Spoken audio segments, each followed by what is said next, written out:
Peeps, welcome back to Talks and Talks, Canopy on Air. Pernah gak sih kalian punya ide yang sebenarnya keren banget, tapi begitu disuruh ngomong di depan orang banyak, tiba-tiba semua kata hilang entah kemana atau kalian bahkan ngeblank? Atau mungkin kalian pernah ngerasa suara kalian gak cukup penting untuk didengar? Nah, kalau iya, episode hari ini spesial banget buat kalian.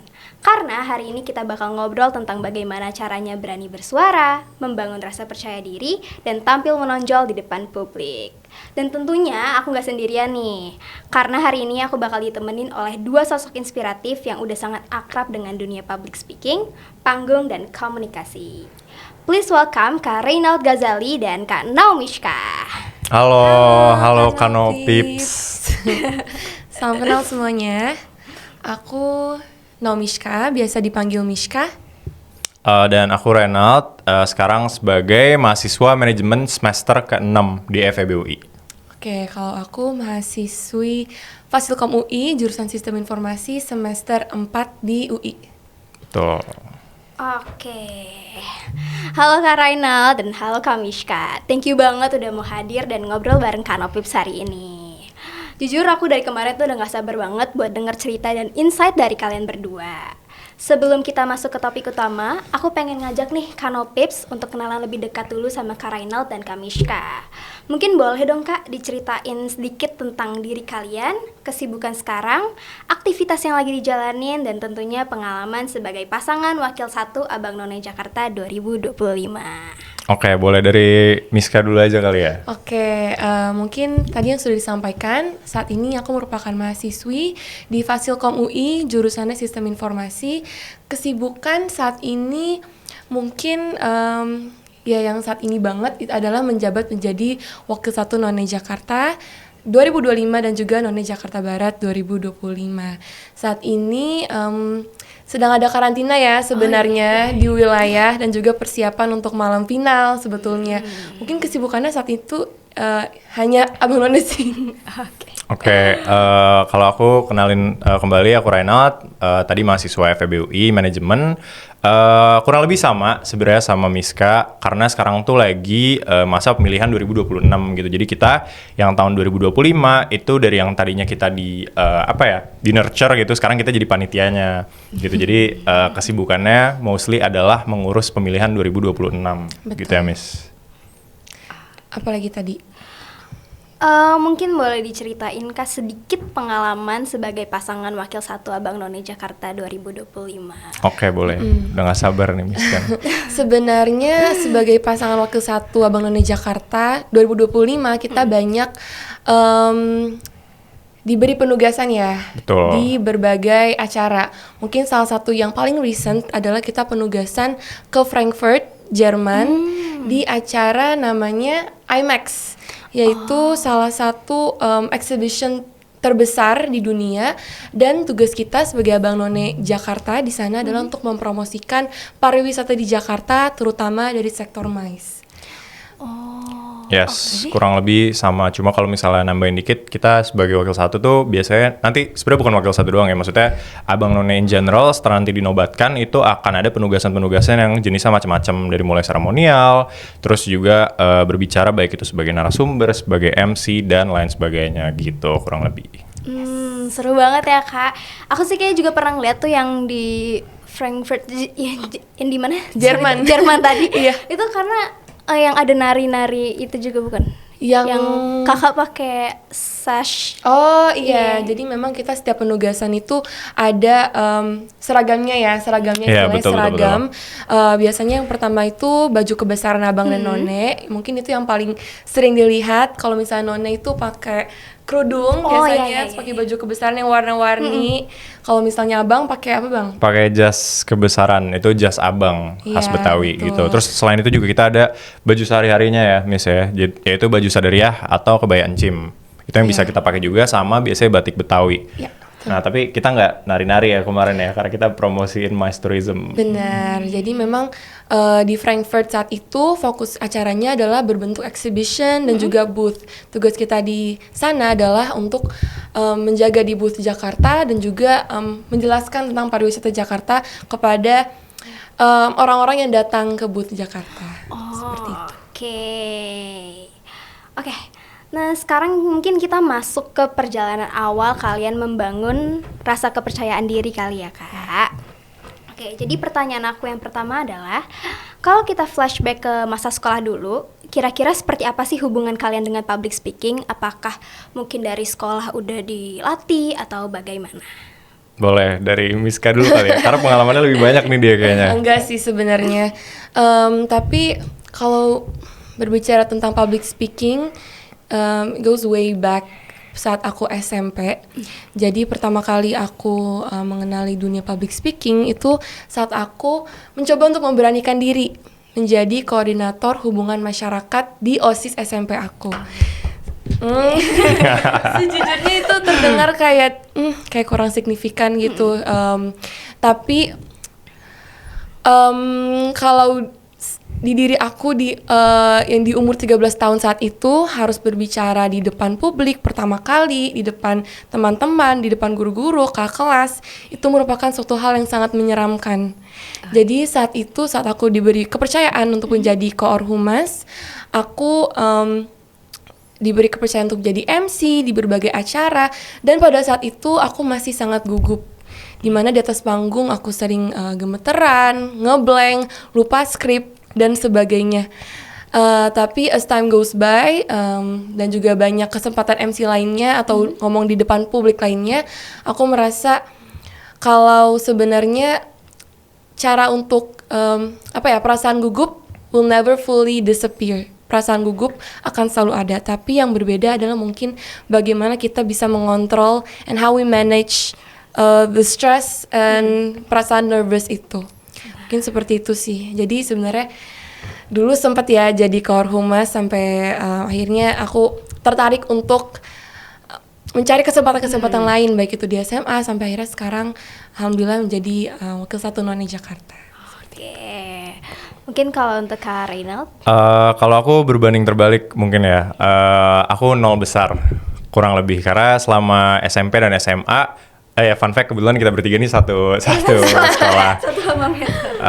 Dan dulu di SMA dan SMP paling pengalaman public speakingnya mimpin tadarus aja kali ya, karena memang basicnya memang I'm not trying to be pick me atau apa ya, tapi I'm an introvert gitu. Jadi bukan orang yang pada dasarnya suka ngomong di depan orang banyak gitu. Cuma tahun 2020 tuh sebenarnya mau coba ikut MUN, dan memang udah gabung di MUN, cuma kepotong oleh COVID. Jadi MUN-nya dilaksanakan online and I was not interested, jadi akhirnya keluar gitu. Tapi di luar itu sebenarnya nggak banyak pengalaman public speaking sampai akhirnya dapat dorongan baik itu internal maupun eksternal untuk ikut Abang None, dan benar-benar pertama kali ngerasain public speaking di skala sebesar itu adalah pas join Abang None gitu. Jadi mungkin ada dua sisi yang berbeda nih. Kalau Miska ada beberapa pengalaman, aku bisa dibilang lumayan kosong dari 0 gitu. Jadi benar-benar dilatih di Abang None gitu kurang lebih. Oke, tapi keren banget Kak, bisa Langsung jago ya. langsung jago gitu.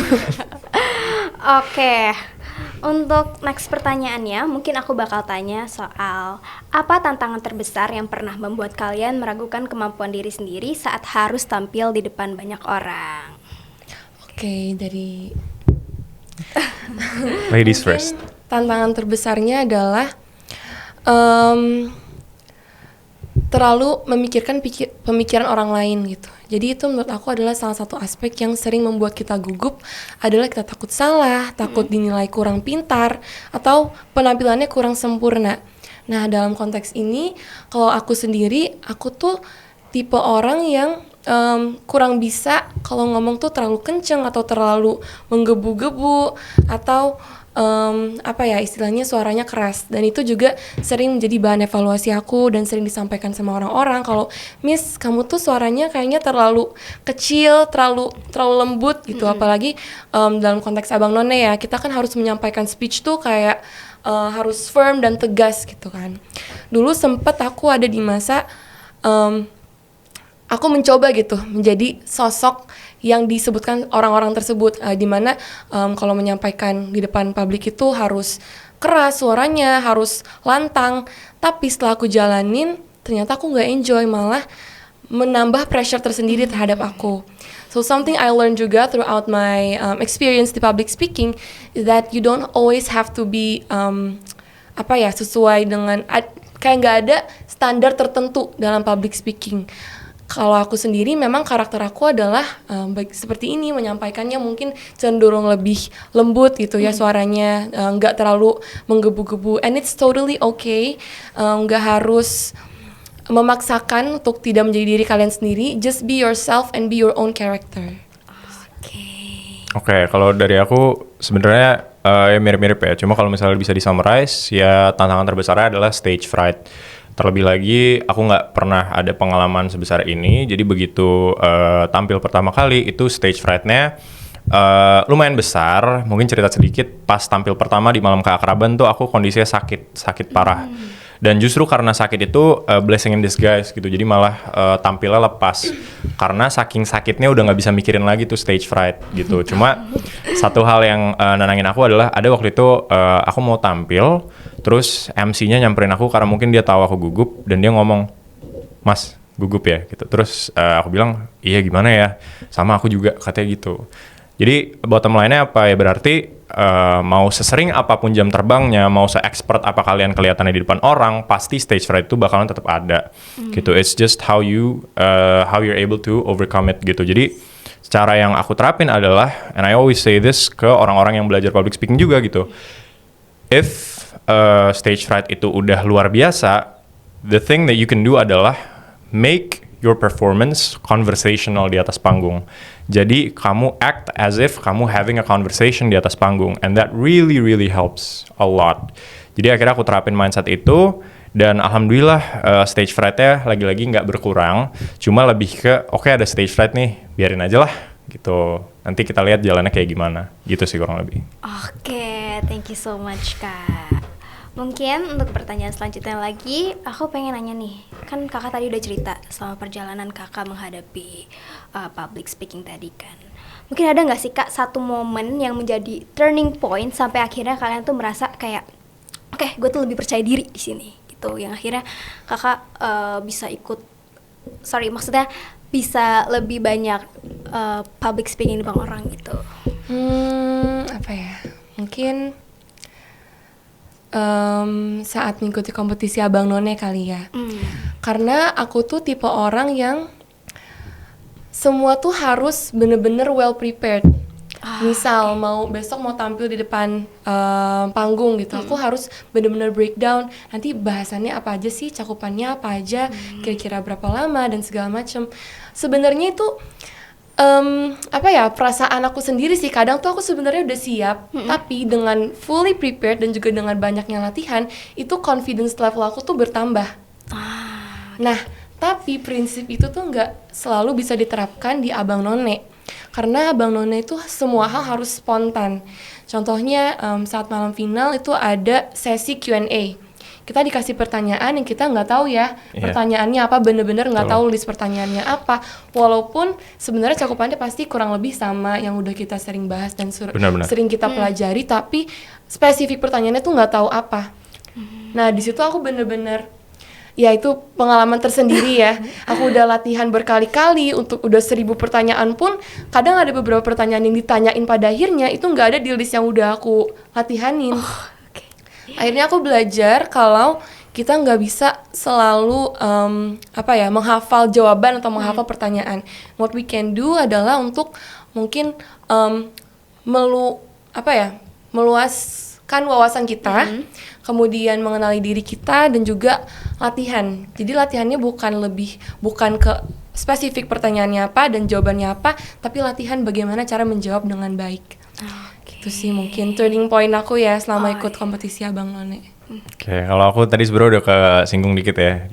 Ada satu acara namanya Malam Keakraban di rangkaian acara pemilihan Apnon, dan waktu itu jadi singkat cerita di Malam Keakraban itu ada 3 komponen utama, yaitu fashion show, ada public speaking, dan talent show. Dan dari ketiga ini yang paling nggak pede itu sebenarnya di public speaking. Again, I have no prior experience tentang public speaking, makanya paling gugup. Terus akhirnya bayangan aku adalah if I can't do public speaking, aku akan maksimalin di fashion show. Ternyata, by the way itu aku di PIM ya, jadi dilihat kayak semua orang gitu, fashion showku salah arah jalannya. Dan itu ada Basel juga kalau nggak salah, dia nonton bener-bener salah arah. Jadi harusnya jalan ke kiri, aku jalan ke kanan gitu. Jadi hal yang simple kayak gitunya aku gagal, ditambah lagi aku sakit kan. Nah setelah itu kayak aduh gimana ya sisa public speaking nih gitu. Akhirnya ya udahlah mau nggak mau lepas aja gitu, latihan seadanya. Dan karena udah sepusing itu, lagi-lagi blessing in disguise, stage fright-nya hilang. Akhirnya di atas panggung orasi itu 1,5 menit. Gitu. Dan alhamdulillah nggak tahu juri lagi kesambet apa hari itu, pulang alhamdulillah bawa selempang best speaker pada malam itu.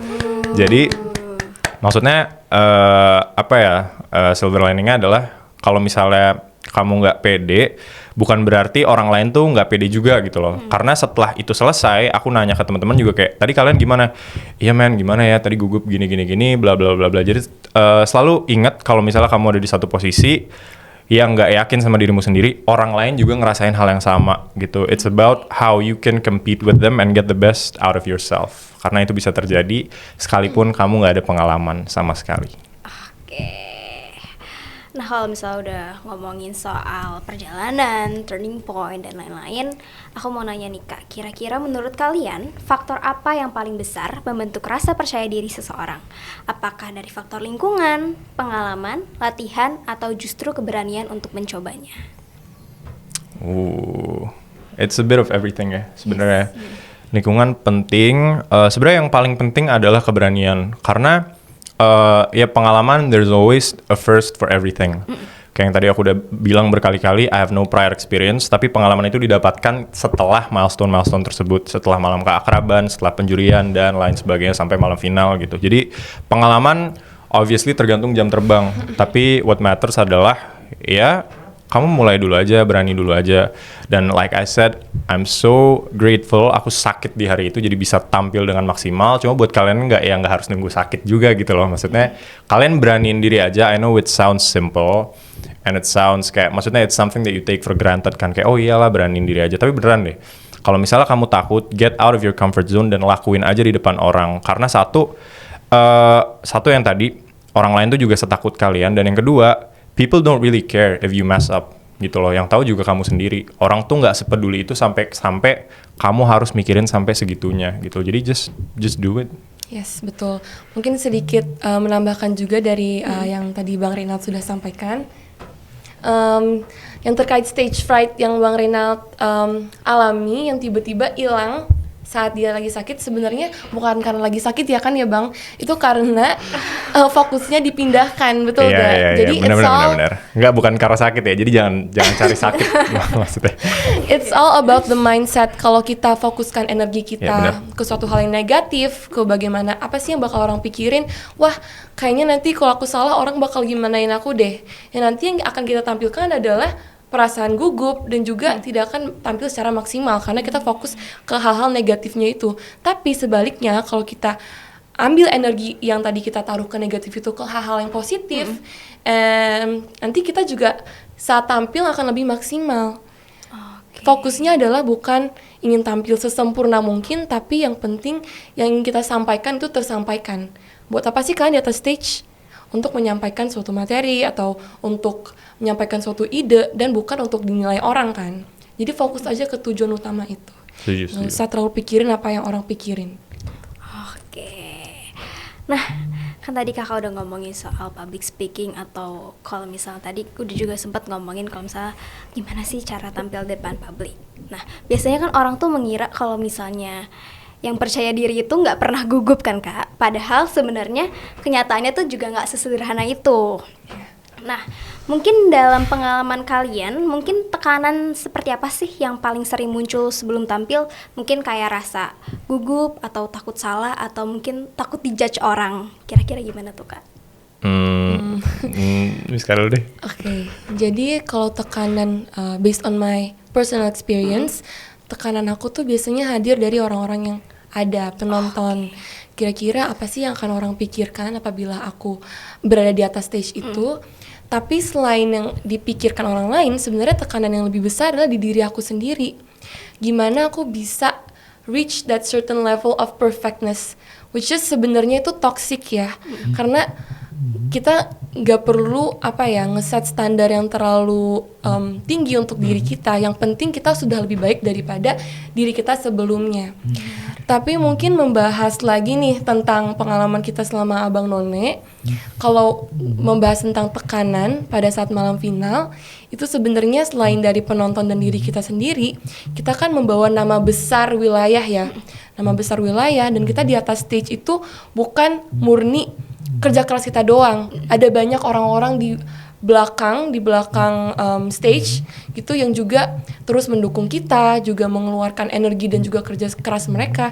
Jadi saat itu memang benar-benar wah banget ya nggak sih? Mungkin Bang Reynald merasakan hal yang sama. Pressure-nya tuh besar banget karena selain membawa diri kita dan juga penonton gitu ya, kita membawa nama besar wilayah, mungkin juga wali kota dan seluruh ikatan wilayah Abang None Jakarta Barat kalau aku. Nah, gimana how we can control that? Adalah balik lagi fokus ke tujuan utama kita. Tuh, kalau kita fokus ke tujuan utama kita, insya Allah semua pikiran negatif kita itu akan tersingkirkan. Ya kurang lebih sama sih. Kalau misalnya ditanyain tekanan, pasti orang jawabnya beda-beda.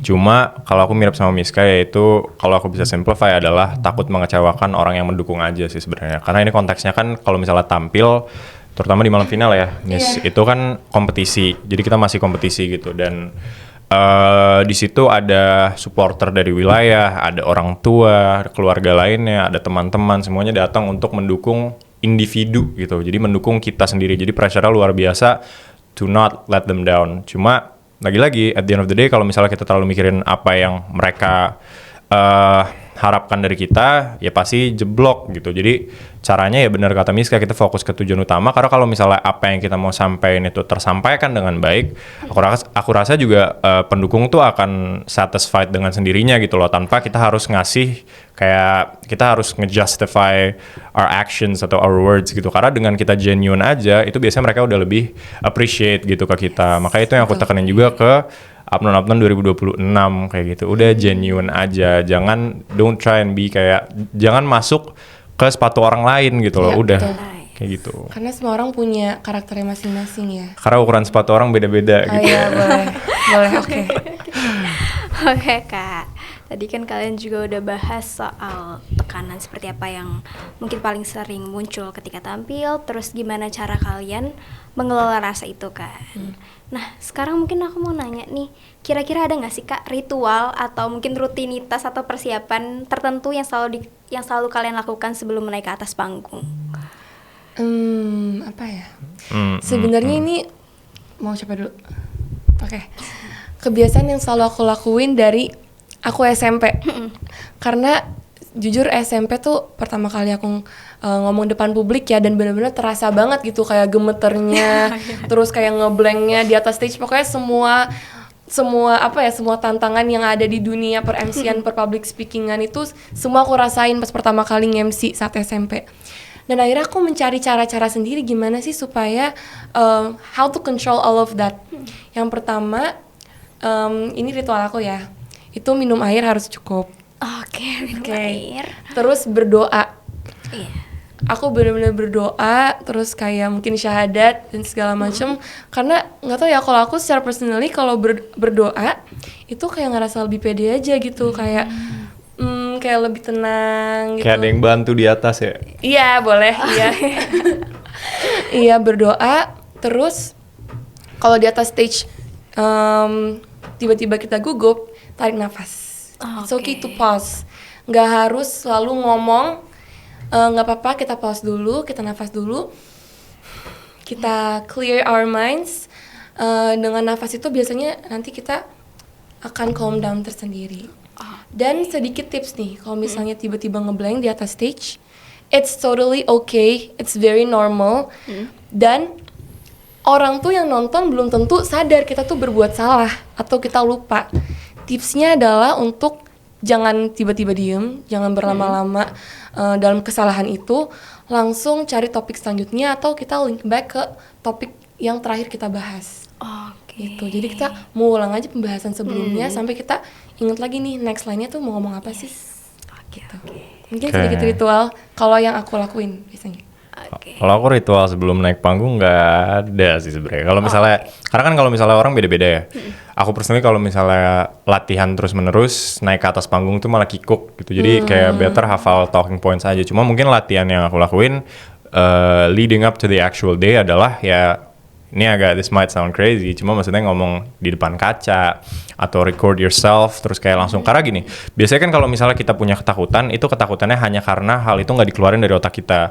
Jadi begitu kita keluarin dan kita ngelihat hasilnya, itu biasanya kita lebih tenang, kayak udah dijabarin gitu, udah dijabarin terus kayak oh ternyata nggak seburuk itu gitu loh, tinggal maybe I'll take out this part terus ganti sama ini segala macam kayak gitu. Nah buat di atas panggung, like I said, make it conversational kalau misalnya memang udah stuck banget. Karena gini, logikanya adalah if you're having a conversation with someone, kayak sekarang aku sama Miska, sama kamu, itu kayak kita nggak akan, most likely nggak akan screw up, most likely nggak akan stutter. Dan kalau misalnya mindset ini kita pakai di atas panggung, ya udah most likely kita nggak akan stutter gitu. Ibaratnya kayak kamu pejabat publik lagi di interview sama wartawan gitu. Biasanya kan mereka nggak stutter, mereka ngomong lancar aja karena conversational. And that's the kind of mindset that you have to put within yourself gitu. Kalau misalnya lagi tampil dan misalnya mandek gitu di tengah-tengah kayak tiba-tiba stuck. Aduh gimana nih? Ya udah anggap aja lagi ngobrol sama dewan juri atau anggap aja lagi ngobrol sama masyarakat gitu. Jadi kan aman kalau misalnya mindsetnya kayak gitu, dan pressure tampilnya tuh dicabut sedikit gitu loh, karena lagi-lagi kita ngobrol aja gitu. Aku setuju banget sama yang nge-record video. And fun fact, kalau kamu buka MacBook aku, di photo booth-nya itu ada footage aku latihan MC dari aku SMP, Serius? SMA, sumpah. SMP, SMA, sampai kuliah, sampai sekarang pun aku masih sering pas aku apnon, itu aku latihan speech, itu di depan MacBook dan pakai photo booth. Jadi kalau lihat photo booth aku tuh full banget. Dan isinya adalah aku latihan MC, latihan speech. Dan itu kayak, kalau misalnya aku lagi bosen itu aku buka-buka lagi. Jadi kayak kenangan tersendiri aja gitu. Dulu pas SMP aku pernah, ternyata dulu sekaku ini ya. Atau ternyata dulu, ya ampun ternyata tuh gak sebesar itu sebenarnya masalahnya gitu sih.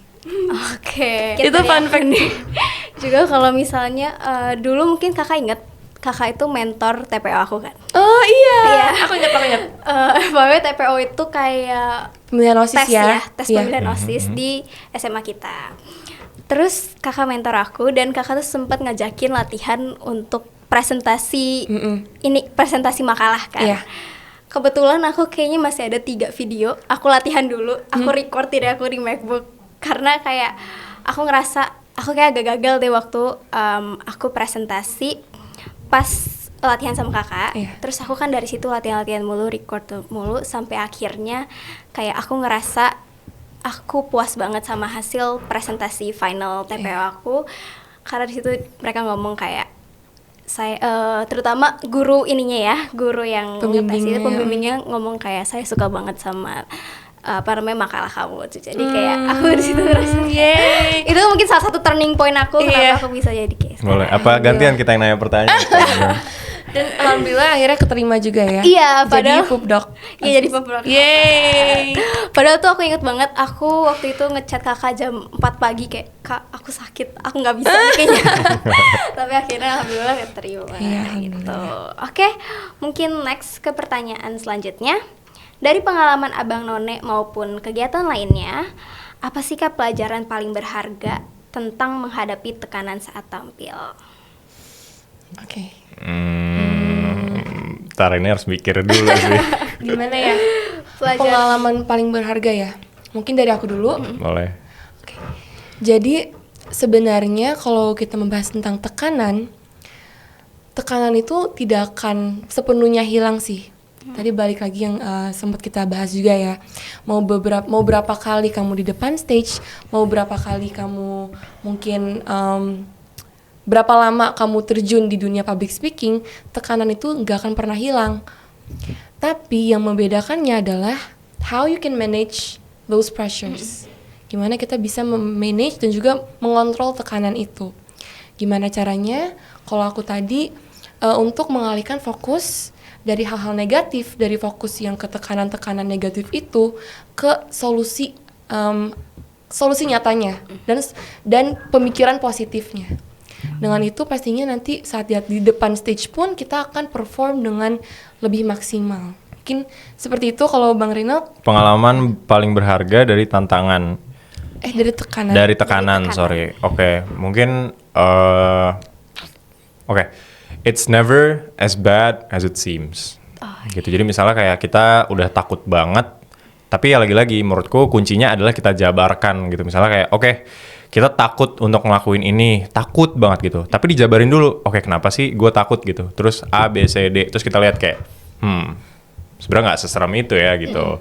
Terus akhirnya pas kita lakuin juga memang nggak seserem itu gitu. Jadi kuncinya adalah I know this is easier said than done, ya digampangin aja gitu loh. Maksudnya kayak kita harus taruh mindset kayak ya udah, kalau misalnya kita gampangin suatu hal bakalan gampang, tapi ini bukan berarti gampangin kayak nggak ada persiapan dan lain sebagainya, enggak. Maksudnya udah ada persiapan dan lain sebagainya, udah latihan, begitu mau tampil ya udah kalian anggap enteng aja gitu loh. Anggap entengnya in a good way ya, bukan yang kayak kalian selengean dan lain sebagainya gitu. Yes. Sedikit tambahan juga adalah untuk stop overthinking. Aku tuh dulu tipe orang yang overthinking. Sebenarnya kita berdua overthinking ya. Iya, parah banget. Iya. Aku tuh dulu tipe orang yang overthinking parah. Terus kayak overthinking dan negative thinking. Jadi di atas stage udah deh kayak ngeblank semua yang udah aku hafalin. Jadi udah latihan berhari-hari mungkin atau udah sampai begadang. Tapi sama aja kalau misalnya diri kita nggak bisa mengontrol our mindset and the pressures, nanti di atas stage juga bisa aja tiba-tiba ngeblank gitu sih. Dan hal yang aku sering lakuin untuk stop overthinking adalah untuk self affirmations.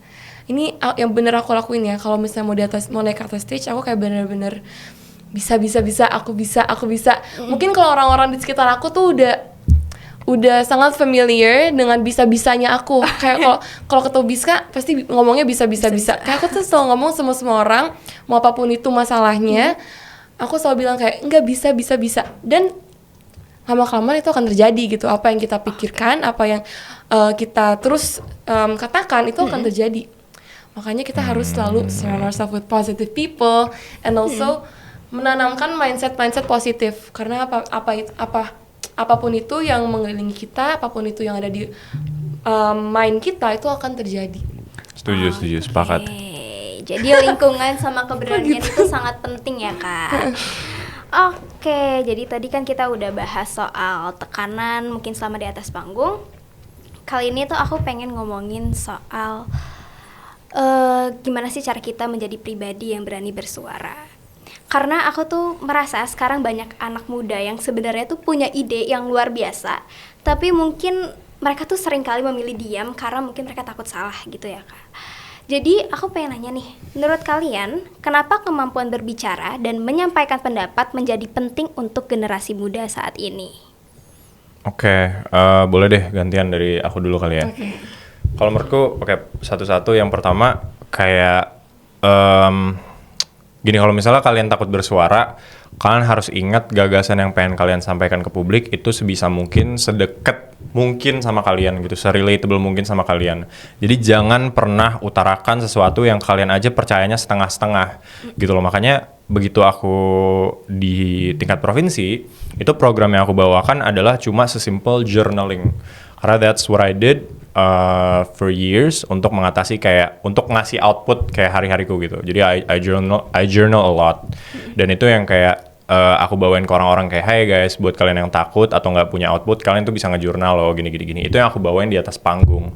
Nggak ada program wah yang kayak gimana, yang kayak terdengar pretentious atau apa gitu. Karena ya balik lagi, menurutku kemampuan atau kemauan bersuara, terutama dari anak muda, itu akan tercipta dengan sendirinya kalau misalnya apa yang mereka mau sampaikan itu memang ya mereka yakin dengan sepenuh hatinya gitu. Dan tadi mungkin pertanyaan yang kedua, follow up questionnya kan kenapa itu penting ya, karena ya maksudnya dengan kondisi geopolitik sekarang dan kayak maksudnya kayak ya penting gitu loh, it's important to speak up.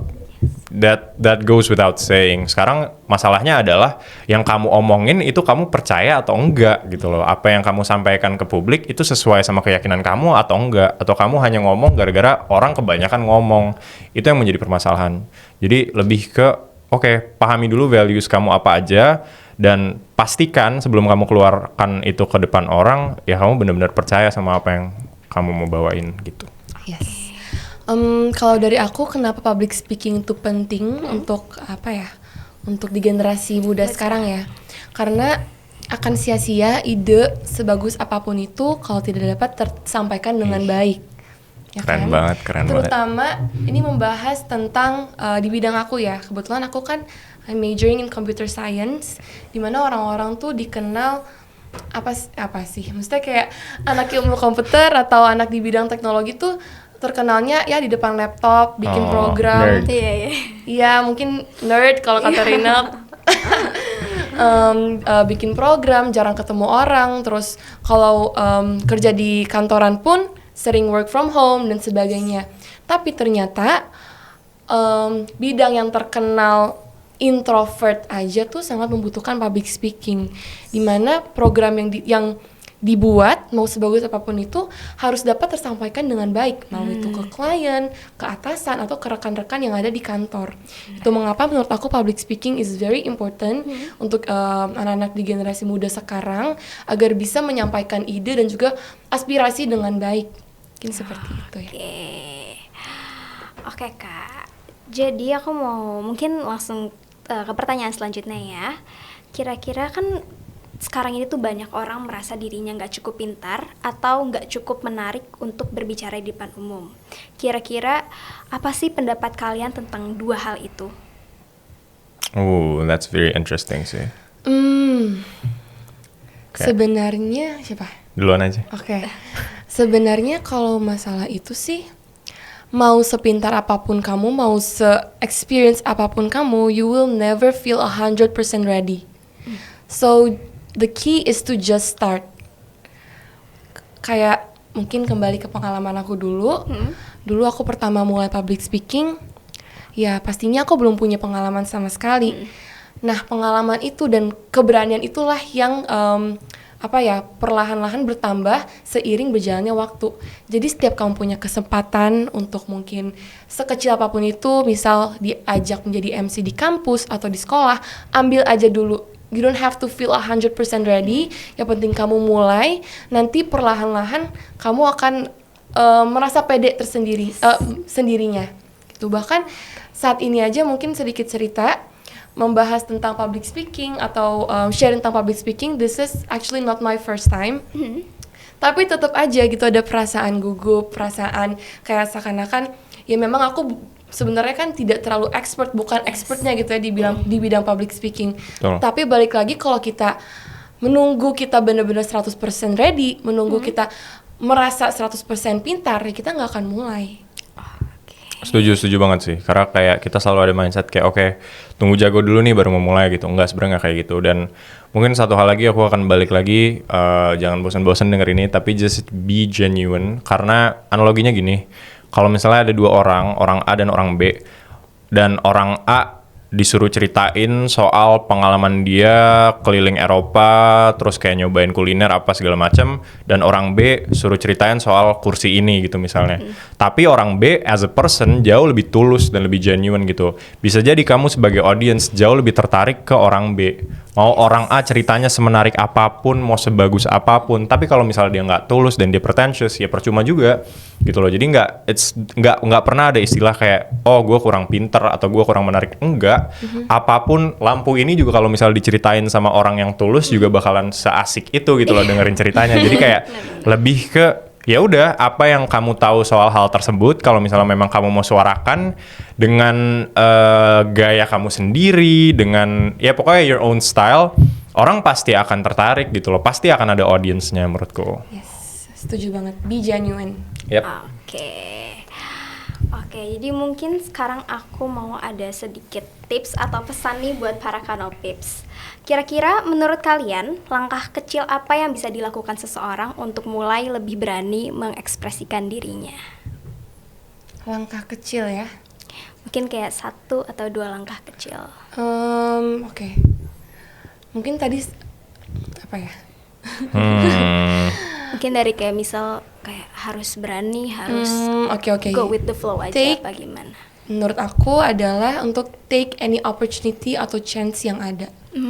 Yang tadi aku udah sebutin sebelumnya, nggak harus suatu hal yang besar dulu, you can start small, mungkin berinisiatif untuk menjadi moderator atau menjadi MC atau apapun kesempatannya untuk bisa tampil di atas publik, ambil aja dulu kesempatannya. Itu adalah langkah pertama untuk bisa pada akhirnya berpengalaman gitu di bidang public speaking. Mungkin Benar. itu ya sedikit tipsnya. Betul. Pokoknya intinya jangan kebanyakan nolak sih. Kalau Iya. misalnya ditawarin A, B, C, D udah ambil aja dulu. Ambil dulu aja. Sebenarnya sama ada satu lagi tips buat public speaking, cuma nggak tahu ini relevan atau enggak sama pertanyaannya. Pokoknya intinya nggak apa nggak ini? Nggak apa. Oke. People have a tendency to subconsciously imitate what they're watching. Misal gini, kayak aku nggak ada pengalaman public speaking sama sekali, tapi karena ini agak nggak nyambung sedikit, tapi dari kecil I watch this program namanya WWE. It's a wrestling program. Hear me out. It's a wrestling program yang 20%-nya tuh wrestling, 80%-nya mereka adu bacot lah gitu di atas panggung. Dan itu secara nggak langsung tuh rewired my brain gitu. Gimana cara kita ngomong di depan orang. Jadi begitu akhirnya keluar gitu cara public speakingku itu mirip banget, bisa dibilang I took some inspiration dari beberapa orang di situ secara tidak sadar. Gitu. Jadi kuncinya adalah perhatikan juga konten-konten yang kalian konsumsi. Gitu, karena bisa jadi nanti suatu saat begitu kalian tampil itu akan keluar dengan sendirinya. Apa yang kalian konsumsi, apa yang selama ini kalian cermati itu secara nggak sadar akan terbawa di depan orang dan kalian akan bersyukur kalau misalnya yang kalian konsumsi selama ini adalah hal-hal yang bagus kayak gitu. Oke. Setuju. Kalau aku juga sering mungkin sedikit tipsnya adalah untuk nonton TED Talks atau Ya, boleh tuh. ya kan TED Talks. Kalau aku itu seneng banget nonton video-video Maudy Ayunda. Oh iya. Ya kan, karena podcast-podcastnya atau dia sering nge-review buku, itu aku seneng banget pembawaan dia dan juga pemilihan kata yang dia pakai. Jadi ya salah satu inspirasi aku Maudy Ayunda. Oke. Jadi mungkin salah satu langkah dan tips dari Kak Reynald dan Kak Mishka nih, selain ambil kesempatan apapun, mungkin bisa ya Kak Nopif sekalian nonton mungkin beberapa podcast atau beberapa Ya, benar. tontonan gimana sih orang public speaking gitu. Dan aku punya nih Kak satu pertanyaan yang menurut aku menarik ya.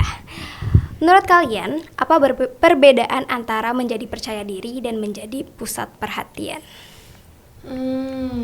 Percaya diri dan pusat perhatian. Oke. Percaya diri sih menurut aku ya, dari aku dulu ya. Boleh. Kalau percaya diri adalah berani untuk memberi pesan atau opini yang dia miliki.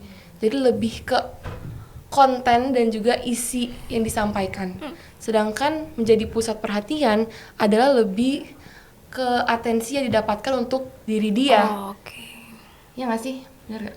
Iya benar sih, dan orang kan sering nganggepnya kalau misalnya dia gue nggak perlu pede nih, gue nggak perlu percaya diri karena gue bukan pusat perhatian. Tapi nggak kayak gitu juga gitu loh, karena kadang bahkan orang-orang yang tidak menjadi pusat perhatian itu tetap harus percaya diri gitu. Misalnya contoh nyata nih, kemarin aku sama Non Miska kita ada penugasan yang kita di interview ya Miss, di tengah orang rame. Iya. Gitu, dan itu pusatnya definitely bukan di kita, tapi kita direkam dan kita tetap harus percaya diri. Jadi mungkin miskonsepsi orang adalah oke, kita harus percaya diri karena kita pusat perhatian. No, it's not like that. Kalau misalnya kamu nggak ada di pusat perhatian pun, kamu tetap harus nampilin versi terbaik diri kamu, dan kamu nggak harus ibaratnya nggak harus nunggu spotlight untuk tampil pede kayak gitu. Oke, jadi setelah semua pengalaman yang kalian jalani, pasti ada banyak pelajaran yang didapat sepanjang perjalanan. Oke. Nah, menurut kalian, apa pelajaran terbesar yang kalian dapatkan dari berbagai kesempatan tampil dan berinteraksi dengan banyak orang? Jadi yang paling berkesan mungkin. Bang Rinald dulu. Oke, kalau dari aku yang paling berkesan adalah ya balik lagi sih, aku kembali ke poin awalku adalah ya orang itu akan setakut kalian juga gitu. And this goes further than tampil di atas panggung. Sesimpel kamu ketemu orang baru gitu, karena memang setelah kita malam final kita ada penugasan-penugasan yang mewajibkan kita untuk bertemu dengan orang-orang baru di berbagai lingkup pekerjaan. Dan ketemu sama mereka kita salaman sama mereka, percayalah kalau mereka itu segugup itu untuk ketemu kita, segugup kita ketemu mau ketemu mereka gitu loh. Jadi ya bottom line-nya adalah it's okay to be afraid karena semua orang setakut kamu gitu loh. Jadi pelajarannya adalah ya udah karena semuanya sama-sama takut nih, might as well jalanin aja gitu. Ya benar. Pelajaran yang aku dapat mungkin dalam hal public speaking dan kepercayaan diri ya, adalah kuncinya adalah di diri kamu dan di mindset kamu. Apabila kamu terus if you feel your thoughts with negative things, maka outputnya juga akan hal-hal negatif. Tapi sebaliknya kalau kamu terus memasukin mindset kamu dengan hal positif, nanti outputnya pun akan positif. Jadi itu semua dimulai dari diri kamu sendiri. Oke, wow, jawabannya very very insightful. Karena jujur aku juga kayak dari tadi mendengarkan sambil, oh ya, kayak nextnya gue bakal praktekin. Gitu.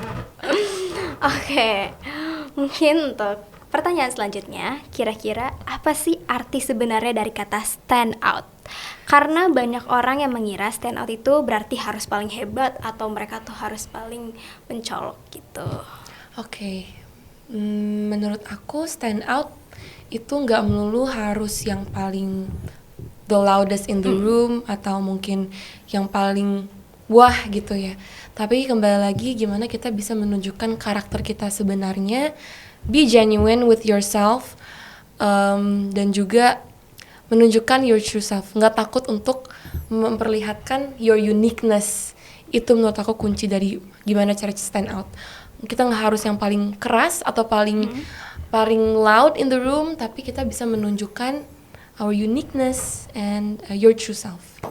Sama sih kurang lebih. Karena kalau misalnya ya balik lagi misalnya ada 3 orang yang dikasih speech dengan materi yang sama, tapi cara penyampaiannya beda-beda dan it's not about siapa yang paling kenceng atau siapa yang paling banyak gerak di atas panggung. Enggak, lebih ke lagi dan lagi karakter dan how genuine pas kita tampil gitu. Karena kalau misalnya itu orang tuh bisa ngerasa gitu loh. It's hard to explain, tapi when you're genuine on stage, the judges and people in general, they can feel it gitu loh. Bisa yang kayak, ini orang tuh bener-bener mau ngomong sama saya gitu. Bukan yang kayak, oh ini orang mau tampil nih gitu. Jadi stand out sebenarnya definisinya kalau menurut aku pribadi, bukan jadi beda justru, tapi lebih ke ya jadi berkarakter aja sih gitu.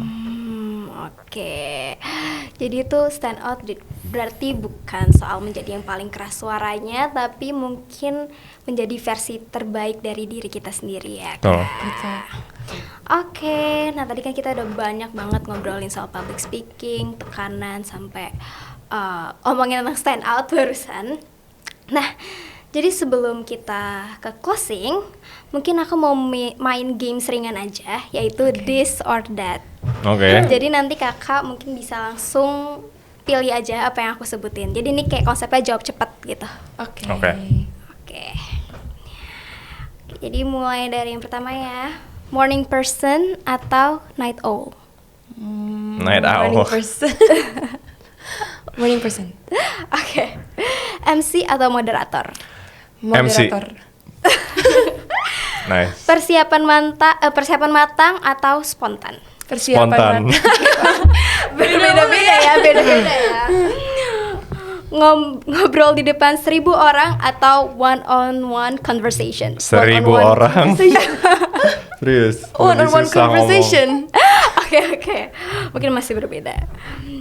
Pidato formal atau podcast santai? Podcast santai. Oke, akhirnya sama. Panggung besar atau ruangan kecil? Panggung besar. Ruangan kecil. Oke, sama yang terakhir, practice makes perfect atau fake it till you make it? Practice makes perfect. Oke, thank you so much Kak. Mungkin sebelum kita wrap up, aku mau minta satu pesan terakhir. Kalau ada seseorang yang hari ini masih sering merasa minder, takut berbicara, dan akhirnya memilih diam, apa yang ingin kalian sampaikan kepada mereka? Oke, it's totally okay untuk ngerasa minder, ngerasa insecure. It's very normal, semua orang merasakan hal yang sama. Tapi don't be afraid to just start Karena you will never know your fullest potential kalau kamu gak memulai. Oke, ya sama sih kurang lebih dari tadi kayak ngikutin doang. Enggak sih benar-benar. Maksudnya start saying yes to things. Karena gini, kalau misalnya kamu nolak suatu opportunity, kamu nggak akan tahu kapan itu akan balik lagi ke kamu.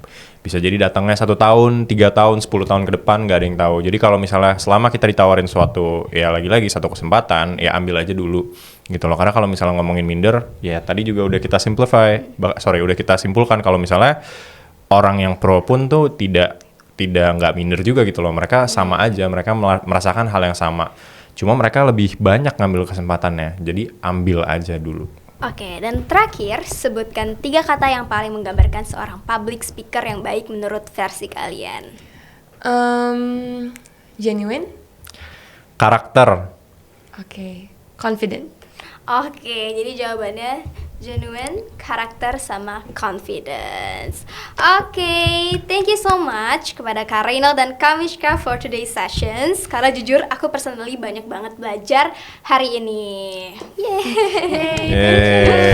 Hello peeps. Jadi dari obrolan kita, aku jadi makin sadar kalau confidence itu bukan soal siapa yang paling berani atau paling jago ngomong, tapi soal berani terus mencoba, belajar dari setiap pengalaman, dan tetap percaya sama diri sendiri meskipun kadang pasti kita tuh masih nggak ready 100%.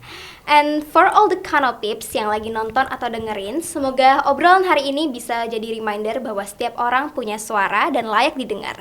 Jadi jangan takut buat speak up, take your space, dan tunjukkan versi terbaik dari diri kalian. Jangan lupa terus ikutin episode selanjutnya dari Talks and Talks, Canopy on Air. Aku Naura, pamit dulu. See you on the next episode Kano Peeps. Bye! Bye. Peeps.